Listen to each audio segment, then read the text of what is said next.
안녕하세요. 사도행전 묵상 64번째 시간 시작하겠습니다.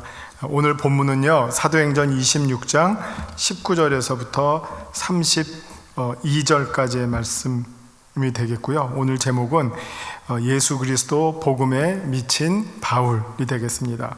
자, 19절 말씀부터 제가 봉독합니다. 아그리빠 왕이여, 그러므로 하늘에서 보이신 것을 내가 거스르지 아니하고 먼저 다메섹과 예루살렘에 있는 사람과 유대 온 땅과 이방인에게까지 회개하고 하나님께로 돌아와서 회개에 합당한 일을 하라 전함으로 유대인들이 성전에서 나를 잡아 죽이고자 하였으나 하나님의 도우심을 받아 내가 오늘까지 서서 높고 낮은 사람들 앞에서 증언하는 것은 선지자들과 모세가 반드시 되리라고 말한 것밖에 없으니 곧 그리스도가 고난을 받으실 것과 죽은 자 가운데서 먼저 다시 살아나사 이스라엘과 이방인들에게 빛을 전하시리라 함이니이다 하니라. 바울이 이같이 변명하여 베스도가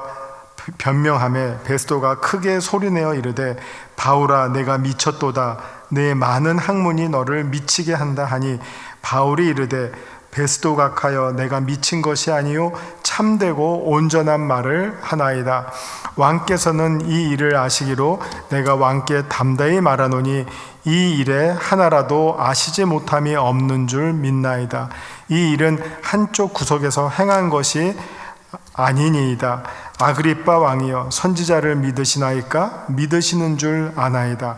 아그리빠가 바울에게 이르되 내가 적은 말로 나를 권하여 그리스도인이 되게 하려 하는도다. 바울이 이르되 말이 적으나 많으나 당신뿐만 아니라 오늘 내 말을 듣는 모든 사람도 다 이렇게 결박한 것 외에는 나와 같이 되기를 하나님께 원하나이다 하니라. 왕과 총독과 버니게와 그 함께 앉은 사람들이 다 일어나서 물러가 서로 말하되 이 사람은 사형이나 결박을 당할 만한 행위가 없다 하더라. 이에 아그리빠가 베스도에게 이르되 이 사람이 만일 가이사에게 상소하지 아니하였더라면 석방될 수 있을 뻔하였다 하니라. 아멘. 이제 바울의 이어지는 변명이죠. 어떻게 보면 이제 복음을 전하는 내용을 듣고 그거에 대해서 또 베스도와 아그리빠 왕이 반응을 하고 하는 장면이 여기에 나오고요. 또 그 가운데 또 이 베스도가 내가 정말 미쳤도다 하는 이 말을 들을 만큼 바울이 얼마나 그 자기가 전하는 그 복음에 예수 그리스도에 대한 그 증언의 내용에 사로잡혀 있는지를 우리가 확인할 수 있는 그런 내용입니다. 자, 말씀 요점 부분은요, 바울은 자신을 변호하면서 그리스도의 복음을 담대하게 선포합니다. 베스도 총독과 아그리빠 왕은 바울이 가이사에게 상소하지 않았다면 풀려났을 것이라고 말합니다. 이 부분에서 베스도와 아그리빠 왕의 그 판단이 서로 일치하는 것을 볼 수 있습니다. 자, 우리 그러면 오늘 본문 19절부터 한번 또 차례대로 살펴보도록 하겠습니다. 바울의 이제 그 소명이죠. 소명의 내용이 이어지고 있습니다. 19절 보시면 아그리빠 왕이여, 그러므로 하늘에서 보이신 것을 내가 거스르지 아니하고 먼저 다메섹과 예루살렘에 있는 사람과 유대 온 땅과 이방인에게까지 회개하고 하나님께로 돌아와서 회개에 합당한 일을 하라 전함으로, 이제 바울이 자기의 그 사역을 사람들로 하여금 회개케 하는 일, 복음 앞으로 하나님께로 돌아오게 하는 일, 그 일을 이제 전했죠. 이 부분에서 마치 저는 그 예수님 오시기 전에 세례 요한의 그 선포의 내용이 생각이 나죠. 회개하라, 그리고 회개에 합당한 일을 하라. 어떻게 보면 마지막 유대교의 어떤 선지자 세례 요한, 이런 것처럼 지금 바울이 자기 자신을 마치 세례 요한의 사역과 연결지어서 유대교의 전통에 하나도 거스름이 없는 당연한 일을 한 것이다 하는 것으로 지금 파악이 되고요. 그러나 이제 21절, 유대인들이 성전에서 나를 잡아 죽이고자 하였으나, 바울의 이 복음을 전하는 내용에 대해서 유대인들의 반응은 사뭇 달라서 적대적으로 이제 반응을 하게 되었다는 것이죠. 그래서 나를 잡아 죽이고자 하였으나 하나님의 도우심을 받아 내가 오늘까지 서서 높고 낮은 사람 앞에서 증언하는 것은 선지자들과 모세가 반드시 되리라고 말한 것밖에 없으니, 바울은 계속해서 바울의 변명의 중요한 중심의 내용은, 자기가 주장하는 내용은 유대교의 전통에, 구약 성경의 성경에 비추어서 하나도 잘못한 것이 없는, 하나도 그릇된 것이 없는 너무 당연하고 옳은 내용을 자기가 전했을 뿐이다 라고 하는 사실로 계속해서 변호하고 있습니다. 그러니까 사실은 유대교의 정통한 사람이라면 바울이 전하는 내용이 전혀 낯선 것, 새로운 것을 말하는 것이 아니라 그들이 이미 알고 있었던 내용이 지금 이 예수 그리스도 안에서 이루어졌다, 실현되었다 하는 사실을 말하고 있다는 사실을 깨닫게 됩니다.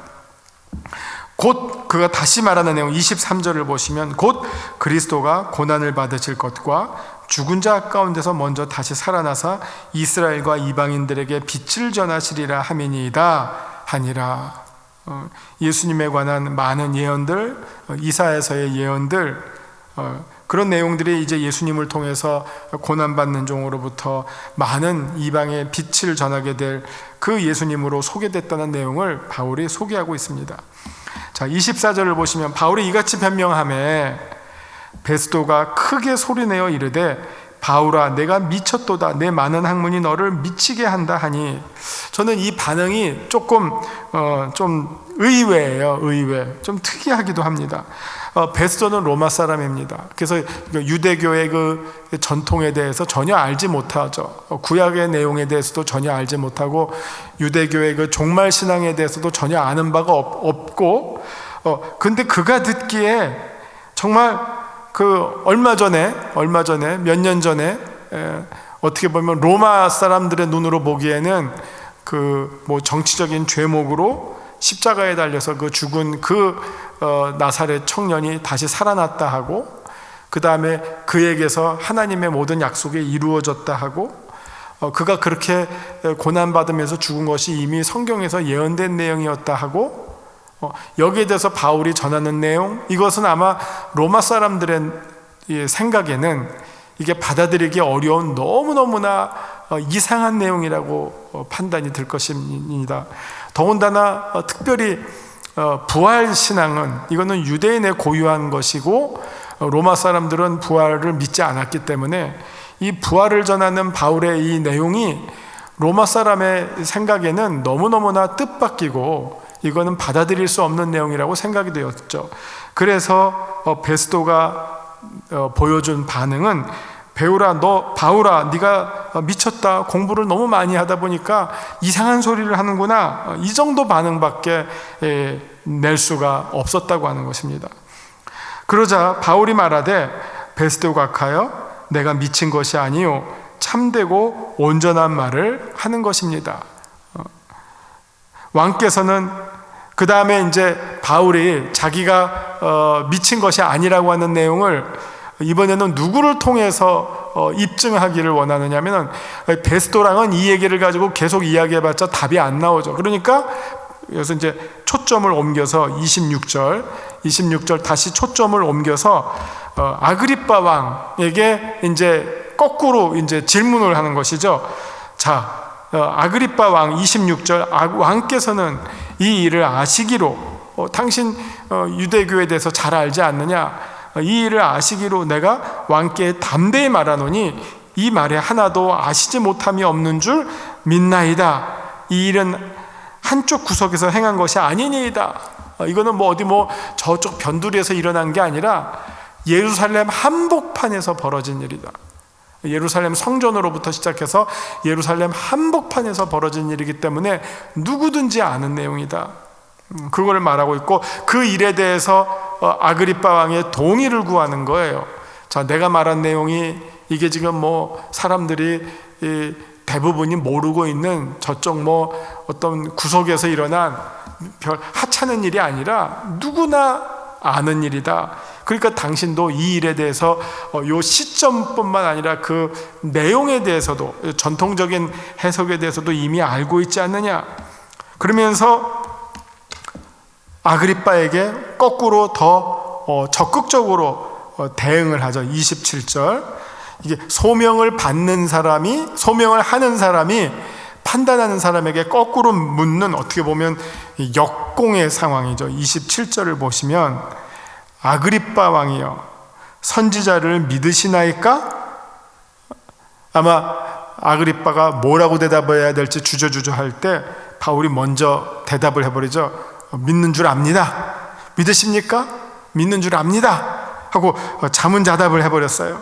그러자 아그리빠가 바울에게, 이 말은 선지자를 믿으십니까? 하면 지금 아까 바울이 말한 내용은 이미 이사야 선지자들을 통해서, 그리고 여러 선지자들을 통해서, 미가 선지자라든지 여러 선지자들을 통해서 예언된 내용들이라는 거죠. 그러면 당신이 선지자를 믿으면 그 선지자들이 전한 이 내용도 믿는 것이 당연한 것 아니냐. 그러면 바울이 자신이 내가 전하는 것은 선지자들이 말했던 내용에서 하나도 어긋난 것이 없다 하는 것을 지금 증명하는 것이죠. 그러자 28절에서 아그리빠가 바울에게 이르되, 이게 이제 믿느냐 안 믿느냐 이렇게 대답하는 것이 아니라 그 다음 말을 하죠. 내가 적은 말로 나를 권하여 그리스도인이 되게 하려 하는구나. 이 말은 뭡니까? 바울의 논리를 쭉 따라가다 보면 맞아 그렇네, 듣고 보니까 참 맞네, 그럼 바울이 하는 말이 맞네, 그러면 그 끝은 뭡니까? 그럼 그리스도가 맞네, 그럼 나도 그리스도인이 되어야 하네, 이렇게 나오는 거죠. 그러니까 쭉 이렇게 머릿속으로 아마 따라가면서 반응을 했겠죠. 맞아 하다 보니까 맞네. 그런데 그 맞다는 말을 할 수가 없잖아요, 유대인들 앞에서. 그러니까 그거를 모면하기 위해서 안 그런 척하면서 이렇게 반응을 하는 것이죠. 28절, 아그리빠가 바울에게 이르되 내가 적은 말로 나를 권하여 그리스도인이 되게 하려 하는구나. 이 말이 아주 묘한 말이죠. 네가 말하는 거는 다 맞아, 그래서 내가 그 말을 따라가면 내가 그리스도인이 되어버리는 거네. 그런데 그럴 수는 없잖아. 그러니까 이제 거꾸로, 야, 네가 지금 이렇게 똑똑한 말, 옳은 말 몇 마디에서 나를 넘어가게 했구나 하는 말이잖아요. 나를 그리스도인이 되게 하려 하는구나. 이 말은 바울의 말이 어떤 신빙성이 없거나 논리적 설득력이 없었다면, 야, 무슨 헛소리냐, 네가 그러니까 고발을 당했지, 너는 죄를 받아도 싸다, 아마 이렇게 반응했을 거예요. 그러나 그게 아니라, 야, 네가 이 말로 나를 넘어오게 하려고 하는구나. 이 말은 이미 속으로는 많이 설득당했다라고 하는 그거에 대한 반증의 표현이죠. 그리스도인이 되게 하려 하는구나. 하다가 맞네 하는 순간 그리스도교가 하나도 문제가 없구나 하는 것을 공개적으로 말할 뻔하는 그런 상황이 됐다는 거죠.